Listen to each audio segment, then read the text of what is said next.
Olá, seja bem-vindo ao Notícias em Debate. Você sabia que o seu intestino pode dizer muito sobre você? Já pensou na importância que tem o aparelho digestório? Conhece a expressão enfesada? Sobre todas essas curiosidades da nossa máquina humana, a gente conversa hoje com a coloproctologista, doutora Kátia Guenaga. Boa noite, doutora, bem-vinda. Boa noite, obrigada, Roberto. Lembrando que você pode e deve participar do Notícias em Debate. Grave sua pergunta em um vídeo e mande para o nosso Face TVB Band. Participe com a gente. Doutora, vamos começar falando sobre esse mundo que para muita gente até é um pouco novo, né? Que é esse sistema digestório, essa parte toda. Queria começar falando o que faz um coloproctologista. A especialidade, a coloproctologia, ela é voltada para as doenças cirúrgicas do cólon e do reto, né, que é o intestino grosso e a parte final dele, que é o reto. Inicialmente era denominada como proctologia, né, que é a parte do reto, essa parte do ânus, a parte final do trato digestório. A partir daí, como se cuida também das doenças do cólon, a sociedade achou melhor, então, denominar como coloproctologia. Agora, o dia a dia, esse estresse que todo mundo vive, né? Não tem quem não viva esse estresse, ele pode de alguma forma interferir no bom funcionamento do sistema digestório? Pode. Hoje a gente tem visto cada vez mais essas doenças relacionadas à correria, né? Uma alimentação corrida, às vezes a ausência, pular uma das refeições, a qualidade da alimentação e até mesmo tudo que se consome hoje, né? É difícil você conseguir consumo de alimentos orgânicos, ou pela falta da disposição desses alimentos, da facilidade de você encontrá-los, ou pelo custo, né? Que normalmente eles são muito mais elevados, né? Tudo isso afeta, né, o trato digestório, sem dúvida. Existem alguns sinais de alerta de que tem alguma coisa errada? O que a gente pode elencar? Sim, os gases. É muito comum hoje, né, o que a gente chama, no nome científico, de flatulência, que são os gases mesmo. O paciente tem, as pessoas têm a barriga mais inchada, né, se sente, come um pouquinho, já se sente empanzinado, né, tem alteração, às vezes, do hábito intestinal, passa a ter o intestino preso, uma constipação intestinal, ou por vezes passa a ter diarreia, né, acaba soltando, liberando muito mais, acaba indo mais vezes ao banheiro, né, esses são alguns sinais, dor abdominal, né, são alguns sinais de que a coisa não... Um alerta que precisa saber. Precisa ser mudado, alguma rotina aí no dia a dia. Nem sempre, ou na grande maioria das vezes, né, doutora, não é algo grave. Pode ser alguma coisa simples de se resolver. Sim. Até porque, principalmente com as doenças, os cânceres do cólon e do reto, eles são muito insidiosos.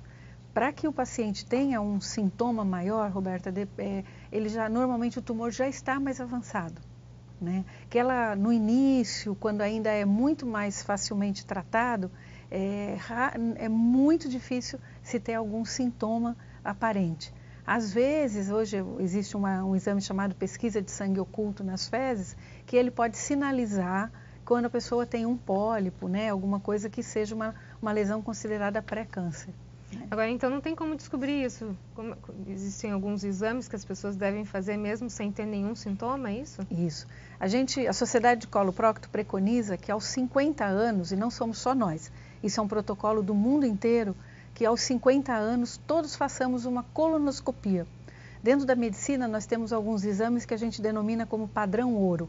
É aquele melhor exame para detectar determinada doença. E a colonoscopia é o padrão ouro para detectar o câncer de cólon e reto e os pólipos, né, e as doenças do cólon e do reto. E esse aí, a partir dos 50 anos, homens e mulheres, tanto faz? Independente de homens ou mulheres, o ideal, né, a conduta mais correta é que se faça. Agora, doutora, existe uma regra do que seria considerado o normal e o aceitável das pessoas evacuarem? Todo dia esse é o normal? Todo dia a pessoa ir ao banheiro? Então, isso é uma dúvida na literatura que, dependendo dos serviços, sai briga mesmo, né? Então, o que a gente tem de certeza é que, assim, o ideal é que a evacuação seja boa. Que o paciente vá ao banheiro, evacue sem precisar fazer esforço, que ele sinta a vontade de ir ao banheiro, que ele evacue sem fazer esforço e que aquela evacuação seja completa. Tem pessoas que levam 2, 3 dias para ir ao banheiro. Eu tenho pacientes que levam 3 dias para ir ao banheiro. Mas quando vai evacuar, é dessa forma, sem problema nenhum. E o período entre uma evacuação e outra não causa nenhum desconforto, de dor, de estar empanzinada, estar enfesada. Que né? é a bendita expressão, né? Que Isso, todo mundo vem, usa. é verdade, a expressão Por que vem... essa expressão, está enfesada? É quando a pessoa está chateada, está brava, está, né? Isso, está invocada. Invocada, ninguém aguenta ela. Isso, porque quando a pessoa não evacua, né, não tem aquela uma evacuação boa, né, completa, a pessoa se sente mal, se sente desconfortável. Muitas vezes tem um peso, acaba ficando um peso ali na região do reto, acaba tendo um certo desconforto, aumenta os gases, né, porque ficam as fezes retidas ali no intestino, aumenta o crescimento bacteriano e aumenta a formação de gases, né? Então, realmente, a pessoa enfesada é uma pessoa constipada. Então, é só levar uma pessoa assim no banheiro, deixar ela um tempo lá, tranquilamente, ela vai voltar feliz. Com certeza dá um up no humor. Agora, a gente está falando de um assunto até, de certa forma, engraçado, mas todo mundo passa por isso, todo mundo vai ao banheiro, deve ir para sobreviver, né? Isso, é verdade. Existe tempo, a gente falou de fazer esse processo até o final, né? Mas às vezes tem pessoas que ficam 2 horas no banheiro e tem pessoas que resolvem isso em 5 minutos. O que é o certo, o aceitável, o que é o bom para o organismo? Então, o ideal é que não se vá ao banheiro, a não ser que tenha vontade. Ou no máximo 15 minutos sentada ao vaso sanitário para tentar estimular aquela evacuação. O melhor momento mais fisiológico, mais para o organismo, melhor, seria na parte da manhã após o café. Quando nós levantamos, estamos deitados, dormindo, quando levantamos nós temos um reflexo entre o estômago e o cólon. Tá? E depois que nós comemos, também temos um reflexo de esvaziamento do estômago, intestino delgado e o cólon. Se conseguirmos esse processo junto pela manhã, seria o melhor momento. É que assim, principalmente as mulheres, tem que botar o marido para trabalhar, tem que botar o filho na escola, tem que ver a empregada que está chegando e tem que determinar as coisas para fazer no dia a dia.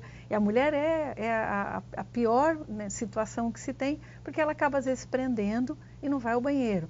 E aí a presença das fezes no reto, o reto começa a puxar mais líquido e as fezes vão ficando mais ressecadas. Por isso até às vezes só o início das fezes são mais ressecadas e o restante é mais fácil, porque o reto tenta cada vez mais tirar líquido das fezes. Agora, a forma das fezes também diz a questão da saúde da pessoa, né? Existem formas saudáveis, dá para dizer isso? Então, assim, às vezes a formas pode... Qualquer forma não tem né, assim, na evacuação, não existe um critério muito rigoroso em relação a isso. Tem pessoas que elas são mais formadas, menos formadas. O que chama atenção, principalmente para o médico, é quando o paciente relata que as fezes dele passaram a sair mais afiladas, mais finas, tá? Isso pode não ser nada? Pode não ser nada, pode ser só um quadro de constipação intestinal. Mas isso pode ser um tumor de reto, então o tumor, uma barreira física, diminuindo a luz do reto e só permitindo que um pouquinho de fezes passe. Isso pode ser uma doença diverticular, onde no sigmoide, logo acima do reto vem a parte do sigmoide, também diminuindo de uma forma mecânica, diminuindo a passagem das fezes. Isso faz com que elas saiam um pouco mais afiladas. Não é só esse sinal que vai dizer que é um tumor ou uma doença diverticular. Não, precisa um médico conversar e examinar o doente, e mais isso que poderia estar chegando ao diagnóstico. Ok, no próximo bloco a gente continua a falar sobre câncer de intestino e sobre alimentação saudável. Nós voltamos em instantes. Até já. Notícias em Debate está de volta. O nosso assunto de hoje é saúde e a gente conversa com a doutora Kátia Guenaga, coloproctologista. Doutora, a gente está falando sobre alguns assuntos relacionados a fezes. Existe posição melhor para se evacuar? Segundo alguns estudos, né, e algumas correntes da coloproctologia, a Unicamp é uma das principais delas, o posicionamento de cócoras é o mais indicado, né? Seria o mais fisiológico, né? Então, alguns estudos hoje têm mostrado a colocação de alguns tablados, né, no sanitário para que a pessoa eleve um pouquinho os pés e isso facilitaria a evacuação. Sabe-se que, por exemplo, pessoas que tiram útero, que fazem esterectomia, por conta da alteração na mudança na pelve, da posição do reto, isso também atrapalha e muitas vezes a pessoa pode passar a ter uma constipação intestinal. Né? Hoje existe a fisiologia anorretal, que é a parte da coloproctologia que estuda essas doenças, né? É um campo muito amplo, né? Onde se tem cada vez mais estudos e cada vez mais métodos de diagnóstico. O que a gente poderia definir como constipação? No bloco anterior você falou que algumas pessoas podem chegar até 3 dias para fazer essa evacuação total, mas ela come todo dia, né? Então vai entrando, só não vai saindo. Isso. Como é que se sabe quando a pessoa está realmente com problema? Então, é aquilo que eu lhe falei. Quando a pessoa não consegue evacuar por completo, quando ela tem dor, né, uma dor abdominal, um desconforto entre uma evacuação e outra, quando as fezes são mais secas, que existe a necessidade do esforço para evacuar e muitas vezes causa algum trauma no canal anal e acaba tendo dor, sangramento, né, isso seria considerado como uma constipação. Existe critério, um critério de Roma, que é usado no mundo inteiro, para você determinar se aquela pessoa tem os sinais e sintomas de constipação intestinal. Vou falar agora um pouquinho em relação ao câncer, doutora, o que pode ocasionar isso? A constipação seria um alerta. Isso. Sabe-se hoje que as pessoas constipadas, que têm constipação intestinal ao longo da vida toda, que o intestino é preso ao longo da vida, tem uma chance 6 vezes maior de desenvolver o câncer de cólon e reto depois dos 50 anos, né? O câncer coloretal, ele tem alguns fatores hereditários, que são aqueles que são nas pessoas com menos de 50 anos, e tem os fatores que nós consideramos como relacionados ao meio, né? Então, pessoas que têm o intestino preso, onde toxinas ficam por mais tempo agindo sobre a mucosa do cólon, tendem a aumentar essa condição.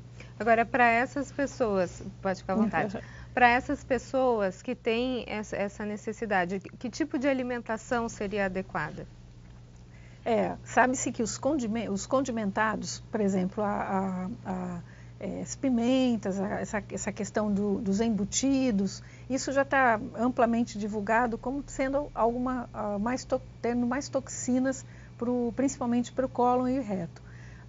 A questão do aumento do consumo exagerado de carne vermelha também tem essa relação com o câncer coloretal. Parece que o aumento da ingesta de fibras e de líquidos diminua a chance da pessoa de ter câncer coloretal. Mas isso, Roberta, ainda não se tem uma comprovação na literatura. Não se sabe ainda ao certo o que determina uma célula normal dentro do cólon, dentro do intestino, de repente ela começar a mudar, ela tem uma mutação e ela se transformar em câncer. A bem da verdade, ainda não se tem certeza. O que se acredita é isso, que o aumento do uso dos embutidos, né, dessas coisas mais artificiais, piorem a condição para o câncer, enquanto que o uso de fibras e líquido melhorem, diminuam a chance, a incidência do câncer coloretal. Mas são estudos grandes que teriam que ser feitos. Né? É uma doença que a gente pode dizer, assim, pelo menos no seu início, bastante silenciosa? Muito silenciosa, muito. Hoje o câncer coloretal, segundo a estimativa do INCA, que é a última para 2016, 2017, o câncer coloretal, ele é o 3º no homem. Ele só perde para próstata e pulmão. Ele é o 2º na mulher. Ele só perde para o câncer de mama. Nossa, né? É bastante alto esse índice. Isso, a incidência é bem grande. Nas mulheres, maior por conta desse aspecto fisiológico? Sim, isso ajuda, vamos dizer assim, prejudica a paciente, ajuda a estimativa de que aumente por conta disso. A tendência da constipação intestinal é maior nas mulheres, né? Então isso parece aumentar mesmo a incidência. Tem alguma forma, doutora, de prevenir? A gente está falando da questão da alimentação, né? Fibras, bastante líquido. Além disso, de repente, não sei, uma atividade física, o que se pode fazer? Uma pessoa que, de repente, tem um histórico familiar, tem esse problema de constipação, o que ela pode fazer para tentar se prevenir? Isso. Com o histórico familiar, o ideal é que a pessoa faça a colonoscopia como um método de diagnóstico e prevenção, né? E que tenha, sim, uma atividade física rotineira, alimentação saudável, né? E sempre vigilante para qualquer sinal, procurar novamente o médico e, de repente, repetir o exame antes do preconizado. Em questão, depois dos 50 anos, o ideal é que aos 50 todos façam a colonoscopia e depois façam periodicamente. Os guidelines, os protocolos internacionais, eles recomendam a cada 5 ou 10 anos. O protocolo europeu, ele recomendava a cada 5, até já passou para 10 anos. E o protocolo americano a cada 10 anos. Aqui na Baixada Santista, nós temos um grupo de estudo da coloproctologia. E fizemos um levantamento entre nós, médicos, de mais ou menos a incidência dos pólipos, que os pólipos são as lesões pré-cancerosas. Então, essa célula que começa a ter a mutação, ela cresce, ela vai crescendo, e esse crescimento depois vai levar ao câncer. Esse crescimento da mucosa a gente chama de pólipo, porque eles parecem mesmo como uma verruga, como uma saliência na mucosa do cólon. E fizemos uma análise dos pacientes e a gente tem até uma incidência razoável na Baixada Santista de pólipos, né? E aí a gente acreditou até que talvez aí em 3 anos, a cada 3 anos o exame deva ser feito após os 50 anos. Por conta dessa incidência dessa pesquisa Por conta dessa incidência. E o que deve levar a isso?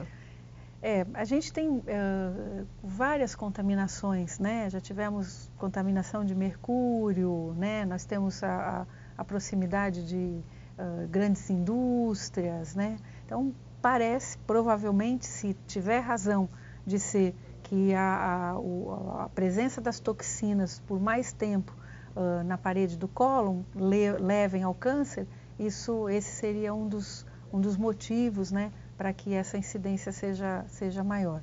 Às vezes também é porque a gente acaba buscando mais, né, e também temos essa expectativa de que como vamos atrás, vamos buscar, fazemos exames, né, então tenhamos uma estatística maior. Um alerta muito importante, então, para a população da Baixada Santista. A gente vai para um rápido intervalo e volta já já. Notícias em Debate está de volta. O nosso assunto de hoje é saúde e a gente conversa com a doutora Kátia Guenaga, coloproctologista. Doutora, a gente está falando sobre a incidência do câncer aqui na Baixada Santista, que é um número assustador, né? A gente está falando desse exame sendo feito com um intervalo de 10 anos em outros locais e aqui a indicação é que seja feita em 3 anos, quer dizer, um tempo muito restrito se comparado com outros locais. E a senhora falou que existe um grupo de estudos aqui na região, né? O que a região tem levado de especialidade, de conquista médica para o resto do mundo? A gente temos esse levantamento, né? E por isso a expectativa de tentar talvez diminuir o tempo do intervalo das colonoscopias. E temos alguns colegas que têm vários trabalhos publicados, né, na literatura. Hoje, Roberta, a medicina é o que a gente chama de uma medicina baseada em evidências, né? Por isso que a gente fez esse levantamento e ainda está em estudo para saber se realmente a cada 3 anos ou se temos que manter os 5 ou 10 anos, segundo o guideline europeu e americano, porque hoje a medicina tem que ser muito bem, a informação científica ela tem que ser muito bem concreta, né? Ela tem que ser baseada em dados estatisticamente comprovados, né? A gente sabe que a medicina não é uma ciência exata, é uma ciência, né, inexata até, mas hoje tenta se aproximar o mais possível da ciência exata, fazendo o que chamamos de revisões sistemáticas. Revisões sistemáticas são agrupamentos, vamos dizer assim, de trabalhos científicos, todos dentro do mesmo tema, com trabalhos publicados no mundo inteiro, com uma qualidade metodológica muito boa, uma qualidade científica muito boa, onde algumas instituições, por exemplo, a Colaboração Cochrane, que é na Inglaterra, mas tem grupos no mundo inteiro, inclusive em São Paulo, na Escola Paulista, onde fazemos um levantamento, reunimos trabalhos publicados no mundo inteiro, através de um banco de dados, com dados estatísticos da Colaboração Cochrane, você chega a um número. Então, eu posso pegar um trabalho com 20 pacientes num lugar, na China, com 30 na Itália, com 10 aqui no Brasil. Esses são trabalhos pequenos, mas se eu conseguir colocá-los estatisticamente dentro de um mesmo protocolo, eu vou conseguir ter um denominador excelente, eu vou aumentar a minha casuística. Então, hoje a gente se faz muito isso. Eu fiz um trabalho desse e alguns anos atrás foi considerado um dos 4 de maior impacto no mundo, porque eu mostrei que antes de operar o intestino, até então, antes de operar o intestino, a gente fazia o mesmo preparo que se faz hoje para fazer a colonoscopia, que é o terror do paciente. Realmente é precisa esvaziar mesmo. Esvaziar, limpar, efetivamente. O paciente tem que virar do avesso. E a gente fala que tem que virar do avesso, né? Sai que nem xixi pelo ânus. E para operar era a mesma coisa.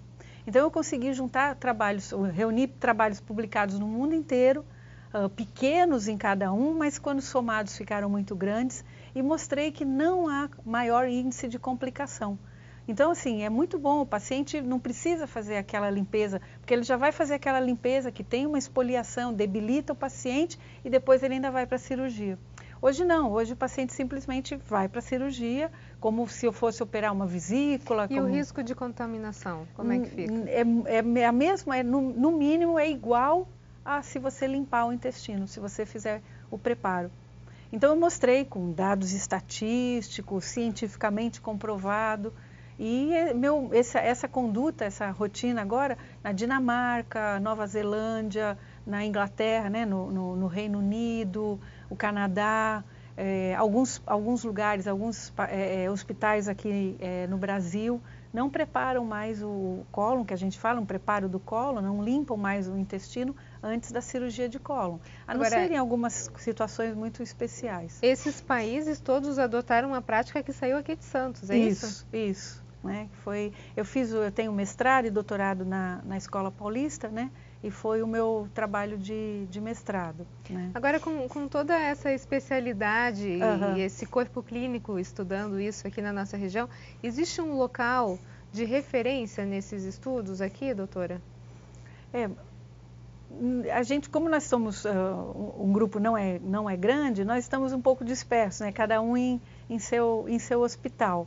Né? Mas temos os colegas do Hospital Ana Costa, da Santa Casa, da Beneficência Portuguesa, Casa de Saúde, né? A gente tentou mesmo reunir cada colega de um lugar para que a gente de um hospital para que a gente possa ter uma união, né? E clínicas especializadas nessa área também. Isso, em clínicas especializadas nessa área.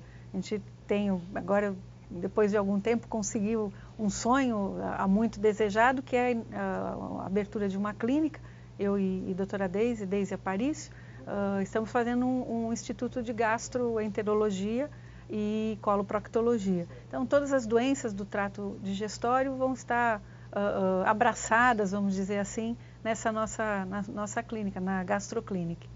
Agora, a gente está no finalzinho do nosso programa, eu gostaria que a senhora desse um recado para os nossos telespectadores, às vezes um incentivo para quem tem medo de fazer o exame, a gente está vendo que é um exame extremamente importante, né? Até pela quantidade, pelo índice de câncer aqui na nossa região, então eu gostaria que a senhora aproveitasse e desse um recado para os nossos telespectadores. O que a gente recomenda é que aos 50 anos se faça a colonoscopia, o que se recomenda é que se tenha uma alimentação, procurar o máximo possível uma alimentação saudável, atividade física é extremamente importante também. E principalmente ao realizar a colonoscopia, uma coisa que eu sempre converso com meus pacientes é que eles se hidratem. Então, 2, 3 dias antes de iniciar o preparo da colonoscopia, faça uma hidratação maior ainda. Se já costuma tomar muita água, muito líquido, que esses 2, 3 dias antes de iniciar o preparo, tome um pouquinho mais, que isso ajuda no preparo. Tá ok, doutora, muito obrigada pelas suas informações. Eu que agradeço, obrigada. Notícias em Debate fica por aqui, uma ótima noite para você, até mais.